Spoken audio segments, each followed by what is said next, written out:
de más de 10 años y estar acá, la verdad que es una emoción muy grande. Les cuento, soy de la Universidad Nacional del Sur en Argentina, pero no están al sur, son unos 700 kilómetros al sur de la ciudad de Buenos Aires, o sea que nos quedan unos 2.500 más kilómetros de país al sur de donde estamos.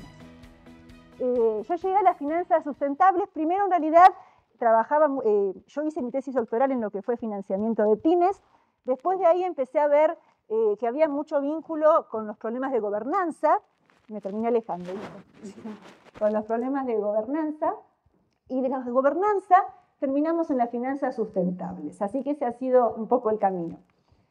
Lo que hoy les quería compartir cuando me invitaron a esta charla y empecé a pensar, bueno, cómo la podíamos armar, era cómo se llega al concepto que ahora es un concepto que hay un consenso de finanzas sustentables, un poco cuál es esa historia, cuáles son esos hitos, cuáles son las tendencias a nivel mundial y en especial en Latinoamérica, cómo es que estamos ahora, ¿no? Para saber después hacia dónde vamos, qué investigaciones hay, sobre todo investigaciones que se hayan hecho a nivel regional, y por último charlar un poco de los desafíos que enfrentamos.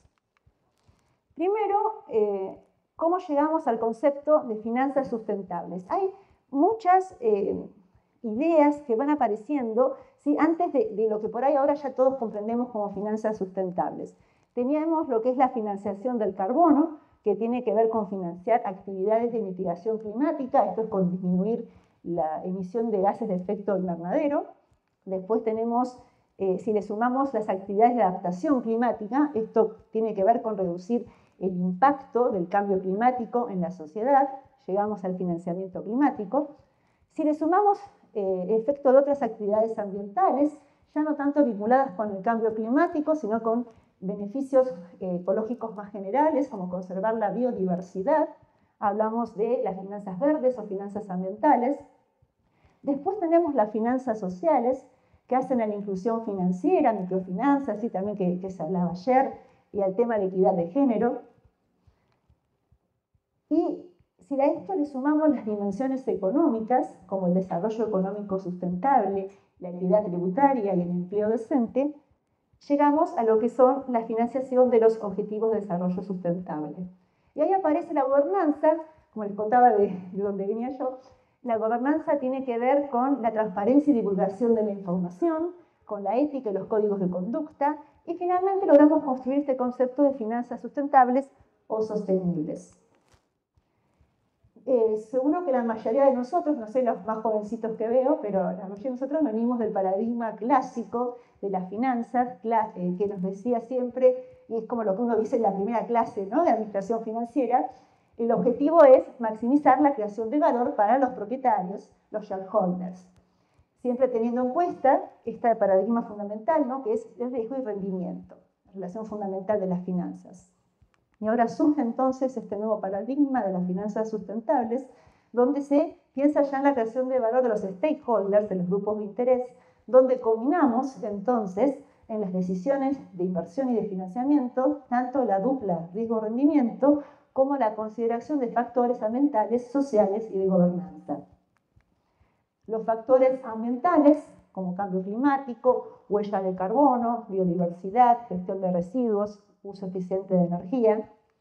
Los factores sociales, relaciones laborales, seguridad ocupacional, la igualdad de género, la diversión e inclusión de minorías, el compromiso comunitario y la gobernanza, que tiene que ver con las características del directorio, el diseño de los sistemas de remuneración ejecutiva, los planes de sucesión en el directorio y la alta gerencia, los códigos de ética y conducta, la transparencia en la divulgación de la información y la gestión de riesgos. Yo voy a usar una aclaración, por ahí medio indistintamente, las siglas ASG, que son las siglas en castellano, o SG, ¿no?, en inglés. Y me resultó muy interesante cuando pensaban en finanzas sustentables, para la charla, decir, bueno, ¿cómo se construye? ¿Cómo llegamos a esta idea, ¿no?, que ahora tenemos un consenso? Y la historia, hay hitos que uno conoce, que fueron trascendentes y los llegaron hasta ahora, y otras cosas que por ahí fueron muy importantes en su momento y se han ido perdiendo. Me pareció interesante repasar un poco algunos de esos momentos. No es una cronología completa, seguro hay muchas más cosas para considerar, Pero, por ejemplo, en 1971 se crea el primer fondo socialmente responsable en Estados Unidos, lo crean dos reverendos metodistas y la base que ellos tenían era por un principio de exclusión. No se invertía en empresas que estuviesen vinculadas con la guerra de Vietnam. En 1972, las Naciones Unidas, en la cumbre de Estocolmo, crea lo que es el Programa para el Medio Ambiente, que es un primer esfuerzo de coordinación de respuestas con respecto a los desafíos del cambio climático. Después, en la década 80, esta idea de inversión responsable empieza a expandirse hacia lo que es Reino Unido y Europa continental, y ya hay una visión proactiva, o sea, no tanto pensando en criterios de exclusión, sino en pensar en invertir en empresas que activamente apoyen, ¿sí?, factores ASG. En la década del 80 ocurren dos eventos ambientales muy importantes que generan mucho impacto a nivel social, que son la fuga de gases de pesticidas en una planta en Bhopal, en la India, que es considerada el desastre industrial más grande de la historia y deja 15.000 muertos, y el naufragio del buque petrolero Exxon Valdez en las costas de Alaska, derramando 1.000 millones de galones de combustible. Esto empieza a generar mucha concientización a nivel social y tenemos en el 89 la creación de la Coalición para Economías Socialmente Responsables, que lanzan una serie de principios que implican un código de conducta para aspectos climáticos en las empresas. En el 92, en el 20 aniversario de la creación del programa de las Naciones Unidas en la Cumbre de Río, surge la iniciativa financiera, ¿sí?, del programa de medio ambiente, donde participan instituciones financieras, instituciones de apoyo, y es donde empieza a hablarse de desarrollo, que el desarrollo económico tiene que estar acompañado de la justicia social y de la protección del medio ambiente. Empieza a consolidarse también el programa de Naciones Unidas como un ente de referencia. En el 97, impulsado por este programa, por el Instituto por Ceres que nombrábamos antes, y este Instituto TELUS, que surge en Estados Unidos en la década del 70, se crea lo que es la Global Reporting Initiative, GRIP, que es muy conocida, y empieza a plantear un marco de divulgación de información no financiera. El protocolo de Kioto, que este es otro de los sitios que por ahí han trascendido mucho, donde las economías industrializadas se comprometen a reducir sus emisiones de carbono y se crean mecanismos de flexibilidad que permitan la compraventa de créditos de carbono, ¿sí?, a través de los mercados de carbono. En el 99, fíjense que ya han pasado 26 años de esto, se crea el primer índice de sustentabilidad que combina aspectos sustentables con desempeño financiero, que es el Dow Jones Sustainability Index, y en el año 2000 se firma el Pacto Mundial de las Naciones Unidas, donde se establece también un compromiso voluntario para las empresas para tener en cuenta no solo aspectos ambientales, que por ahí es lo que más se venía trabajando, sino también cuestiones de derechos humanos, de normas laborales y cuestiones de anticorrupción. En el 2003 se firman los principios de Ecuador, que es un estándar voluntario para instituciones financieras desarrollado por la Corporación Financiera Internacional y el Banco Mundial. Se buscaba que las instituciones financieras consideren aspectos ASG en la financiación de proyectos, sobre todo en economías emergentes. Y en el 2004 hay lo que se considera un hito muy conceptual muy importante, la publicación del informe Hooker-Wins del Pacto Mundial, donde por primera vez se empieza a como dejar de lado de esta cuestión de que no es filantrópico hablar de sustentabilidad, sino que tiene un efecto financiero real en el valor y en el riesgo de la empresa. En el 2006, también vinculado y apoyado por las Naciones Unidas, se sacan los principios de inversión responsable, que son estándares que consideran los aspectos ASG para inversores institucionales. Y en el 2007 se emite el primer bono verde a cargo del Banco Europeo de Inversiones, vinculado con lo que son cuestiones climáticas. En el 2010 es el primer bono de impacto social, que es un caso interesante en el Reino Unido, porque lo que financiaba era un proyecto que buscaba disminuir la reincidencia de delincuentes con condenas cortas, y que fue un caso muy exitoso. Fíjense, en el 2012 entra un nuevo actor, las aseguradoras, ¿sí?, que también, en función de la iniciativa financiera del Programa de Naciones Unidas, salen los principios para seguros sostenibles. Y en 2015, un año clave con dos eventos que son el Acuerdo de París, que implican metas más amplias, ¿sí?, que las que tenía el protocolo de Kioto, y también un marco más flexible para el desarrollo de los mercados de carbono. Y ese mismo año, en la Cumbre de Desarrollo Sostenible de la ONU en Nueva York, los Objetivos de Desarrollo Sostenible, ¿sí?, el inicio de la Agenda 2030. En el 2017, la Task Force on Climate-Related Financial Disclosures, que tiene que ver con recomendaciones sobre cómo divulgar información vinculada con el clima, que va a estar después capturada en la IFC2. En el 2019 se suma otro actor importante, el sistema bancario, los principios de banco responsable. Tanto los principios de seguros como de banca implican que no solo este tipo de organizaciones integren factores ACG en su estrategia, en su divulgación de información, sino también en la forma que toman decisiones, ya sea de gestión de riesgos y de financiación. Después surge la primera taxonomía de actividades sostenibles, que es una cuestión importante para ver cómo se clasifican las actividades sostenibles, sobre todo para evitar cuestiones de greenwashing, ¿sí?, que es una de las cuestiones que vamos a hablar como desafíos.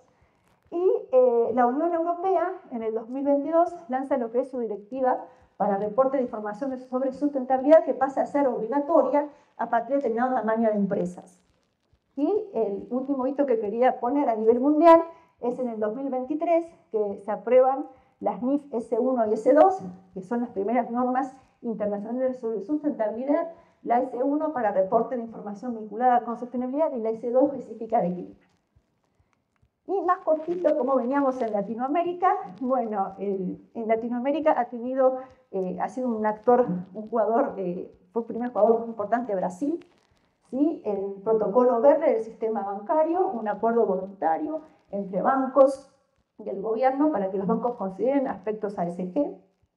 Después, en la década ya del 2000, distintos bancos de desarrollo a nivel nacional y a nivel regional también empiezan a considerar aspectos ASG en sus decisiones. Y, como decía, Brasil fue pionero en estas cuestiones con el índice de sustentabilidad empresarial, siendo también sus primeros signatarios, los primeros inversores institucionales que se vinculan al PRI, y el primer bono verde corporativo. En Chile ha sido pionero con el primer bono verde soberano, y Chile de hecho es un gran jugador, digamos, en el tema de bonos temáticos soberanos, y el primer bono social en Ecuador que tenía que ver con temas de vivienda social. Ya a partir de 2019-2021, distintos reguladores en algunos países empiezan a pedir que la información ASG se divulgue según estándares internacionales, y aparecen, las primeras taxonomías de Colombia, la verde, porque se vincula con cuestiones climáticas, y en México es sostenible porque son cuestiones climáticas y de impacto social. Así que, como ven, me resultó muy interesante esta historia de cómo fue un fenómeno tan divergente, con muchos actores que empezaron a entrar, y cómo logramos llegar a este consenso de qué son las finanzas sustentables. El segundo punto que les quería charlar un poco era, bueno, cuáles son las tendencias, cómo venimos a nivel internacional con emisiones de bonos temáticos. Voy a hablar también del tema de inversión responsable y divulgación de información ASG. Hay otros temas que no me da tiempo para abordar, sí, porque las finanzas sustentables como ven tienen un conjunto amplio de prácticas que abarcan. En la emisión de bonos temáticos, estas son las etiquetas que establece el ICMA, que es la International Capital Market Association, ¿sí? Los sociales, bueno, y verdes son proyectos que están vinculados específicamente con esos impactos. Las sustentables coordinan o conjugan impactos verdes, impactos sociales, y los que se llaman bonos vinculados a la sustentabilidad no financian proyectos específicos, sino que implican objetivos que se ponen una empresa, por ejemplo, de disminuir su huella de carbono, y eso está atado a, por ejemplo, una disminución del cupón. Como observamos la evolución a nivel mundial, lo que más se ha emitido son bonos verdes.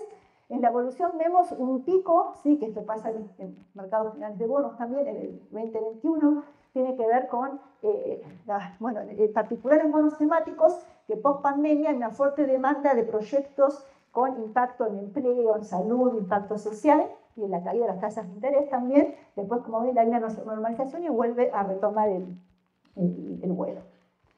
¿Y dónde estamos nosotros en estos billones de dólares? Argentina tiene un 5%, Argentina, mira, me salió Latinoamérica tiene un 5% de participación del mercado total en el último informe de 2024, ¿sí? El mercado total de deuda sostenible. El que lidera es Europa. Y ahora hacemos zoom en Latinoamérica y vamos a ver cómo ha sido la emisión de bonos, cómo ha evolucionado la emisión de bonos temáticos en Latinoamérica. Como ven, ocurre también un pico en el 2021, por el mismo comportamiento que veíamos a nivel mundial. Una aclaración, acá aparece una etiqueta más, que son los bonos de transición. Los bonos de transición son los que son emitidos por industrias que por sus características no pueden aspirar a una etiqueta por ahí verde o social, como la industria petrolera o química, pero se ponen objetivos para disminuir su impacto ambiental. Cuando ustedes ven, la distribución de colores es bastante diferente a la que veíamos a nivel internacional. Si vieron que a nivel internacional había muy fuerte predominio de bonos verdes, vemos que en Latinoamérica también juegan muchos los sostenibles, ¿sí? Los sociales, los vinculados a la sostenibilidad, bueno, no, los de transición todavía no juegan tanto. Y esta caída que vemos acá en el 2024 se explica porque en realidad más del 80% de este mercado son Brasil, México y Chile. Y en el 2024 hubo una caída en la emisión de bonos soberanos de Chile, ¿sí? Que hizo, bueno, que a nivel agregado se vea esa tendencia. Para que se den una idea de esto, cómo es en relación al mercado total de bonos, en el 2020 era el 6% los bonos temáticos del mercado total de bonos en Latinoamérica. En el 2023 llegó a ser el 37% y en el 2024 estaba en un 22%, ¿sí? Del mercado total de bonos. La mayor parte, bueno, está vinculado con bonos soberanos y un 37% sí se emite nada más en moneda local. Hay mucha dependencia así de fondos extranjeros. Cuando vemos, bueno, en mi computadora se veía más oscuro, disculpa. Pero bueno, cuando vemos, bueno, cuáles son los jugadores en el mercado de bonos soberanos, tenemos a Chile, Perú y Brasil. Y cuando vemos en lo que es el ámbito de deuda privada, también Chile y acá aparece México, sí que tiene un fuerte ámbito más en la oferta privada. En los otros países, por ejemplo, Argentina apareció recién acá, sí. Argentina tiene todavía un mercado muy chiquito. Otra de las prácticas que quería contarles es un poco del tema de inversión responsable. En el último informe del PRI dice que ya tienen 5.123 signatarios, que son los que se han adherido a estos principios, que representan el 50% de los fondos administrados por este tipo de inversores, o sea que tiene un impacto realmente alto. Hay 88 países, sí, que están vinculados, de los cuales el 12% son emergentes, y Latinoamérica no se ve, pero dice 5%. Sí, nosotros entramos con el 5% de la participación de signatarios.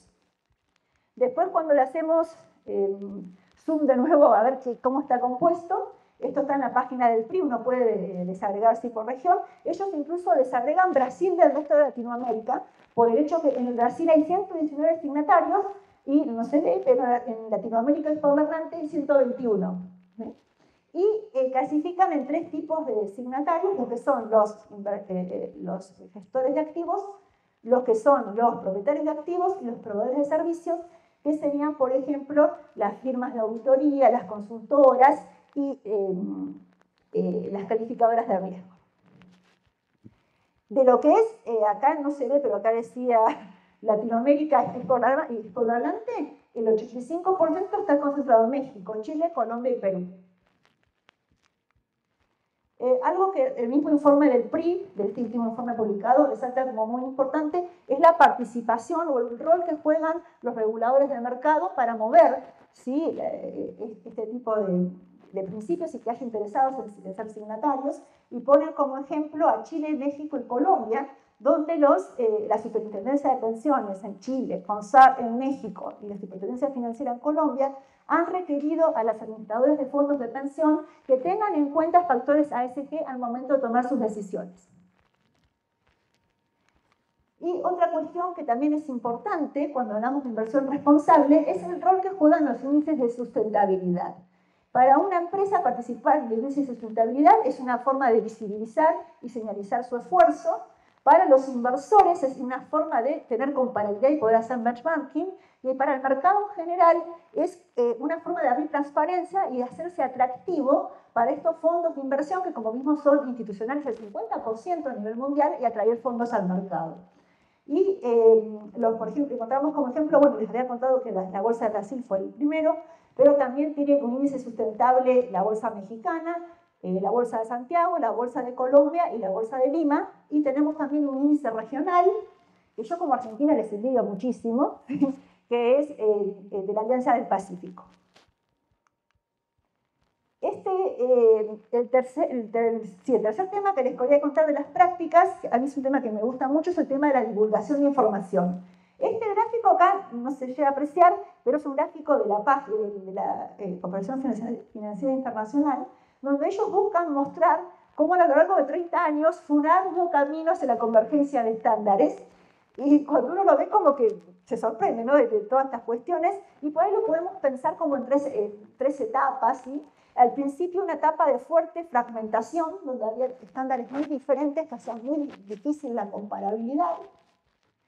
Teníamos, por ejemplo, la ISO 14001 sobre clima o el GRI. Después, a partir del 2010, empiezan los intentos de alineación, donde hay estándares un poco más generales, como por ahí la ISO 14001 de responsabilidad social o los de SAS, y también surgen organismos que buscan ser foros de coordinación, ¿sí? Como por ejemplo la Task Force, y también, bueno, muy importante, los Objetivos de Desarrollo Sostenible de las Naciones Unidas.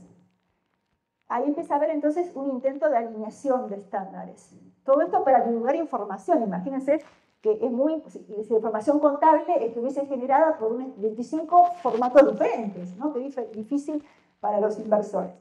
Y por último, el último tiempo, desde el 2020, es donde ya hay una fuerza de convergencia y regulación, ¿sí? Donde, por ejemplo, como les contaba, Europa, la Unión Europea, establece sus estándares de reporte obligatorios, y aparece organismos que buscan ya ser referentes a nivel internacional, como es la International Sustainability Standard Board. Todo esto es un esfuerzo importante porque la información, para que sea útil, sí tiene que ser comparable y tiene que ser auditable, que también es un factor importante.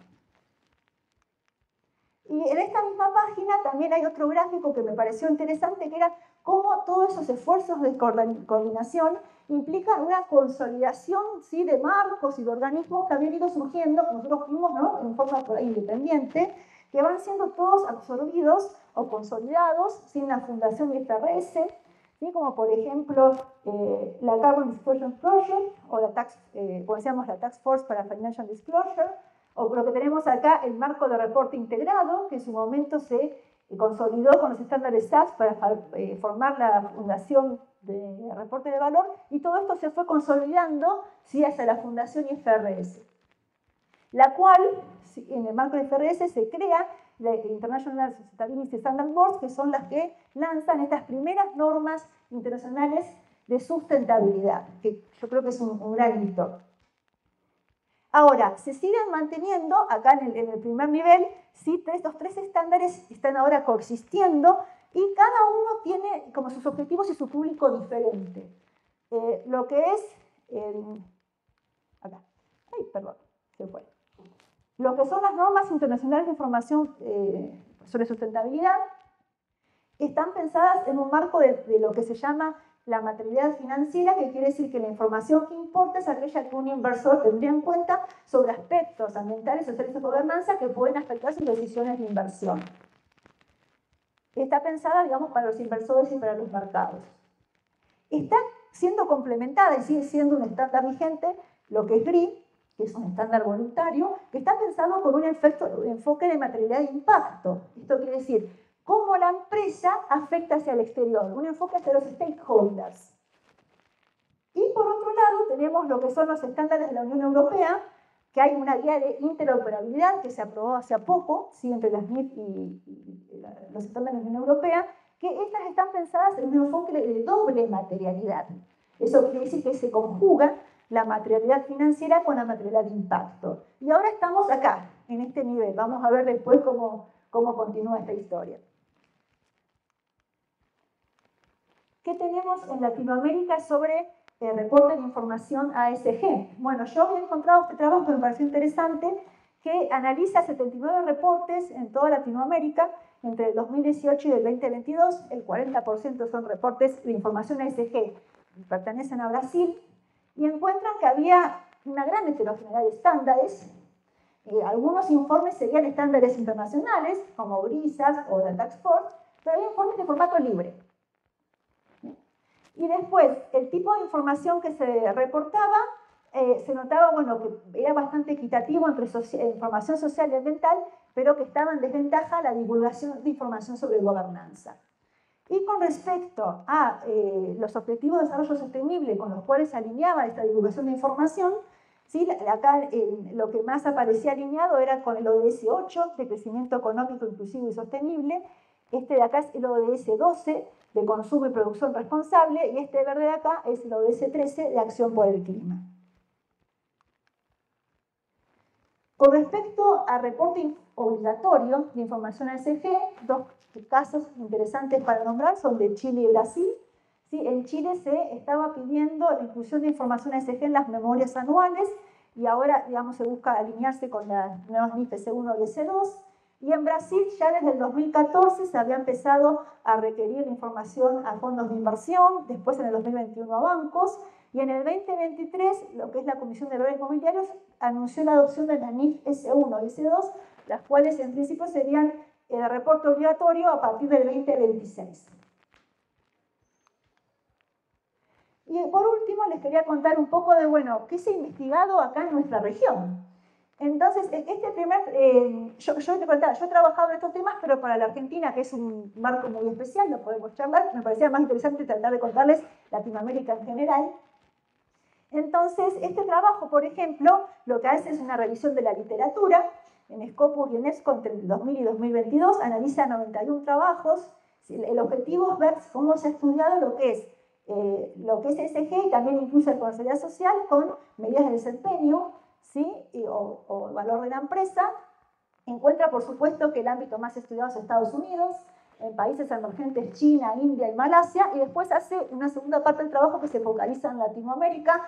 Y algo que me llamó la atención, este trabajo dice, bueno, en ese momento en Scopus no había nada de Latinoamérica todavía, ahora sí hay, en ese momento todavía no había, y encuentra 29 trabajos para Latinoamérica, de los cuales 17 están ambientados en Brasil.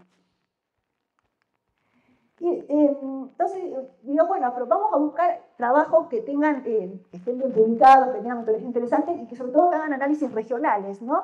A ver qué sabemos en nuestra región, de qué vinculación o qué impactos tiene estas cuestiones de finanzas sustentables. Y bueno, elegí 4 trabajos que me parecieron muy interesantes. Este primero estudia cómo afecta cada factor ESG al costo de capital en empresas en Latinoamérica. Estudia, bueno, un grupo grande de países de Latinoamérica en el periodo 2017-2019, y su medida de desempeño es el WACC, el costo promedio por un lado de capital.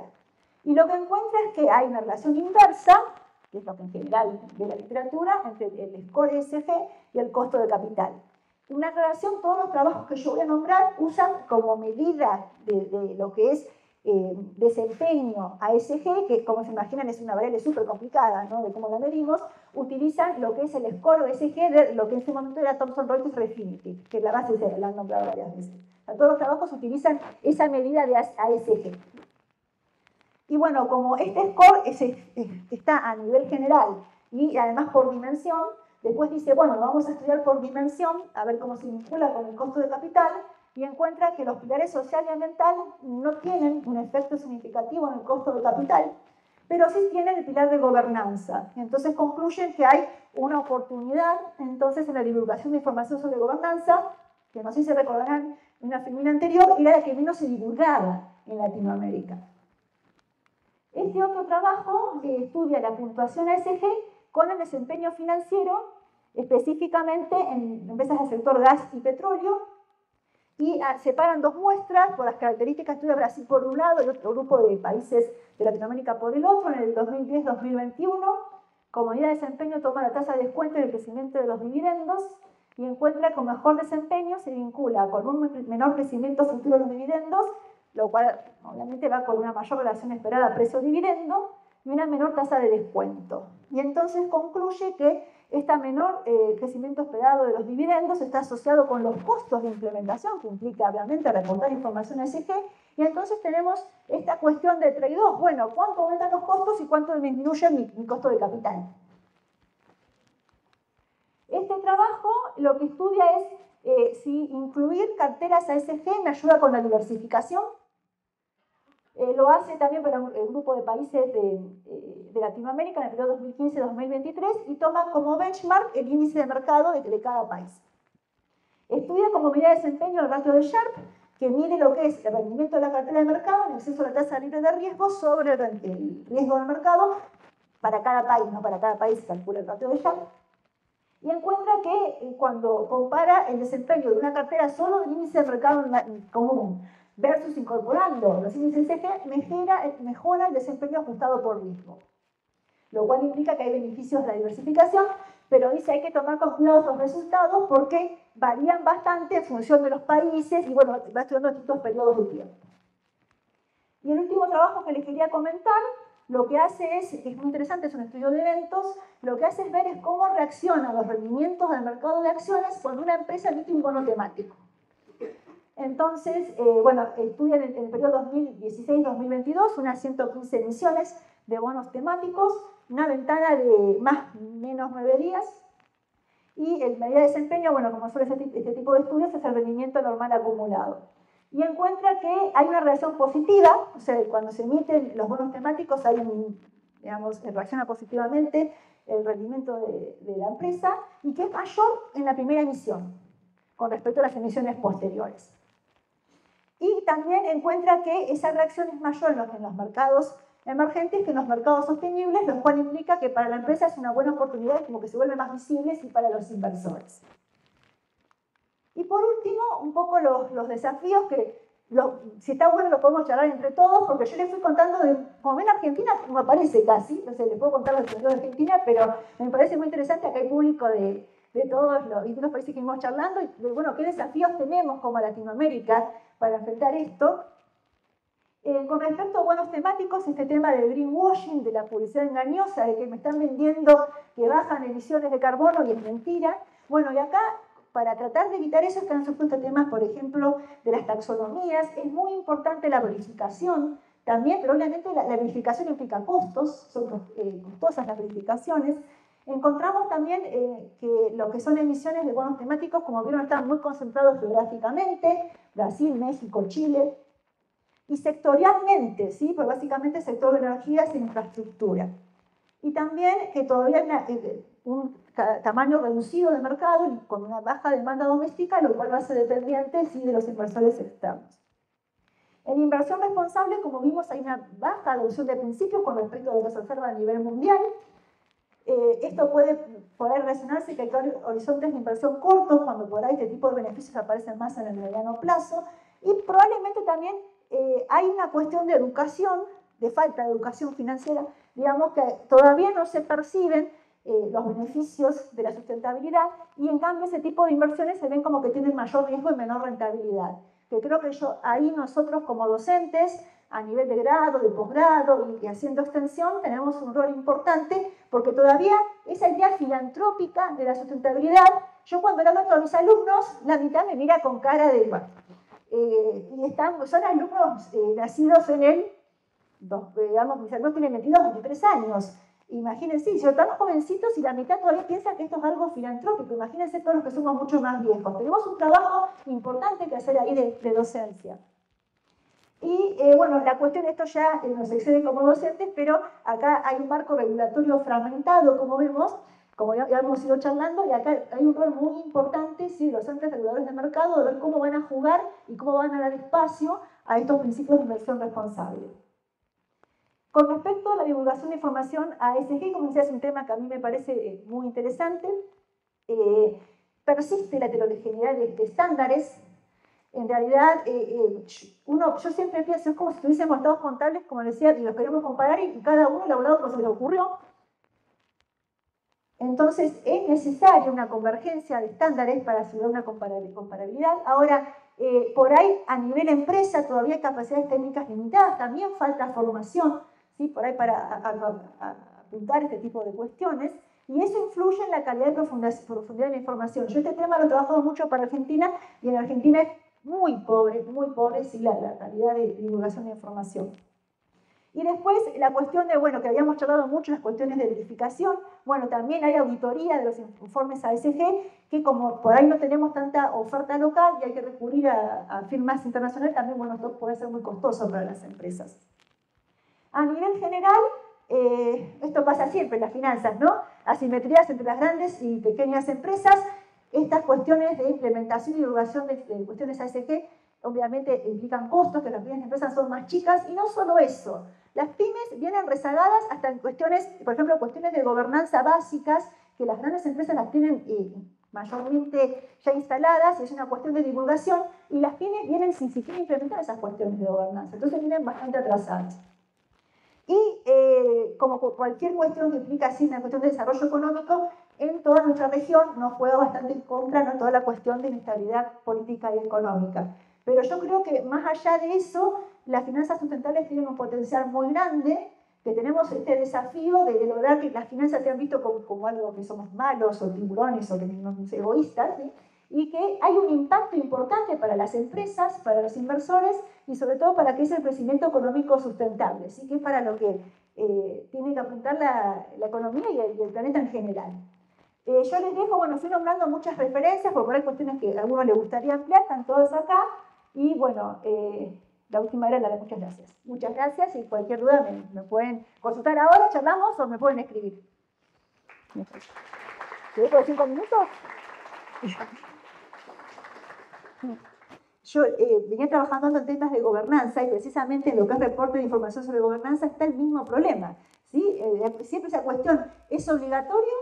Y acá en Estados Unidos, curiosamente, es al revés. En gobernanza sí tiene estándares obligatorios, y Europa tiene el aplicar o explicar, ¿no? Entonces, y en cambio en finanzas, lo que es finanzas sustentables, como bien decías, tenemos Europa, que tiene directivas obligatorias a partir de determinado tamaño, y ahora están discutiendo incluso levantar más el tamaño, ¿sí?, de las empresas que reportan, porque esto implica obviamente cuestión de costos. Entonces yo creo, mi posición es, como dirías vos, intermedia, pero además creo que cada país, aunque somos Latinoamérica, tenemos un montón de cosas en común, cada país tiene cuestiones culturales, de desarrollo del mercado de capitales muy diferentes. Y entonces, por ejemplo, Brasil, como vimos, Brasil viene siendo pionero en una cuestión de cosas, y ellos por ahí vienen con un nivel de desarrollo ya más importante en estas cuestiones, y ya han puesto que sí van a tomar en IFES 1 y IFES 2.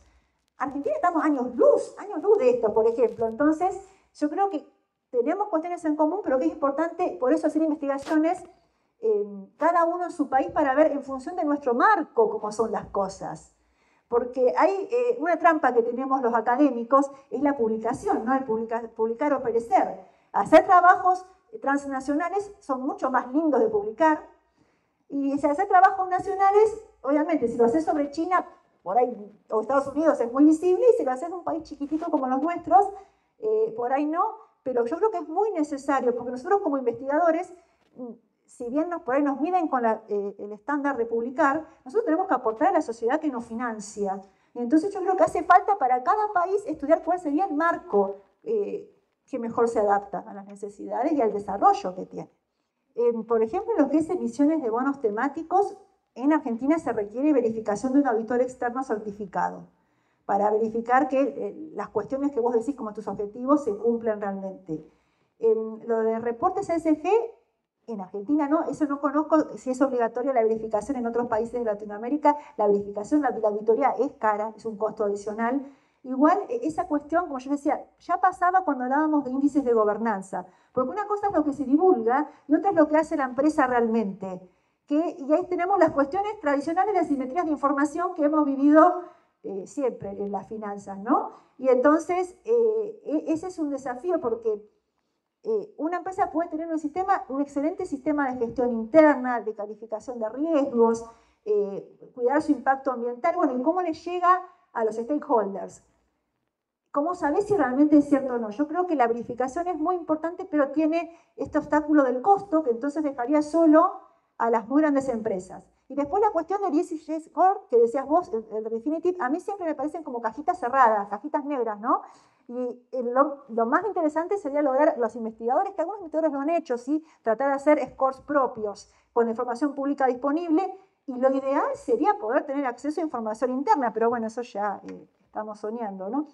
Pero bueno, hay una cuestión en estos mercados que es la cuestión de cómo juegan los mercados de control o los inversores cuando te van viendo, entonces realmente cómo es tu desempeño, si tu desempeño mejora. En eso necesitas un mercado relativamente que esté un poquito desarrollado para que jueguen. Nosotros, por ejemplo, en Argentina el problema que tenemos es que el mercado de capitales, lo que es la capitalización, nunca superó el 10% del PBI. Entonces eso no existe. Pero por ahí en otros países de Latinoamérica que el mercado de capitales se ha desarrollado mejor, eso, lo que es el rol de control del mercado puede jugar mejor. Me llama la atención a mí, en Argentina hay un control aleatorio de lo que es el Código de Gobierno Societario por la Comisión Nacional de Valores, y nosotros lo hacemos en la universidad paralelamente, y hay prácticas que no están informadas y no lo corrigen, nadie revisa eso. Y no hay, digamos, hay una cuestión de que falta para mí una cultura de los inversores también, de empezar a mirar esas cosas y requerirle a las empresas o valorar mejor las empresas que mejor publiquen. Ojalá, yo quiero que vayamos bien encaminados porque creo que es el camino que hay que seguir.